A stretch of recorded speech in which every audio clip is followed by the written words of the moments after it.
گھر میں رہتے ہوئے جماع پر قدرت نہ دینے والی عورت کا نفقہ۔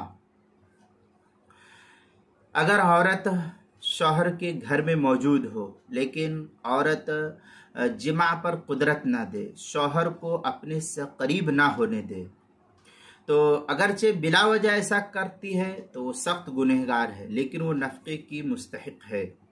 اب اس صورت میں اگر کوئی تکلیف ہے تو الگ بات ہے، لیکن نہ دینا، عورت کا مرد کو اپنے قریب نہ آنے دینا، اس کو صحبت نہ کرنے دینا، یہ عورت اس صورت میں سخت گنہگار ہے، تاہم اس صورت میں نفقے کی وہ پھر بھی مستحق رہے گی۔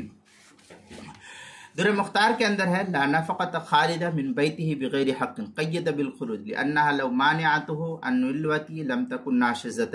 یہ اس طریقے کے بارے در مختار ما شامی کتاب الطلاق باب النفقہ جلد نمبر 5 صفحہ نمبر 286 287، جو زکریا بک ڈپو دیوبند کا ہندی نسخہ ہے فتاوی شامی کا، اس کے اندر، اور جو کراچی کا چھپا ہوا نسخہ اس کی تیسری جلد صفحہ 576 پر اس کو نقل کیا۔ فتاوی ہند کے اندر ہے الناشزۃ ہی الخارجہ عن منزل زوجها المانع نفسها منه بخلاف ما لو امتنعت عن التمکن فی بیت الزوج۔ اس طریقے کی عبارت ہے فتاوی ہندیہ کتاب الطلاق الباب التاسع عشر فی النفقات الفصل الاول جلد نمبر 1 صفحہ نمبر 545،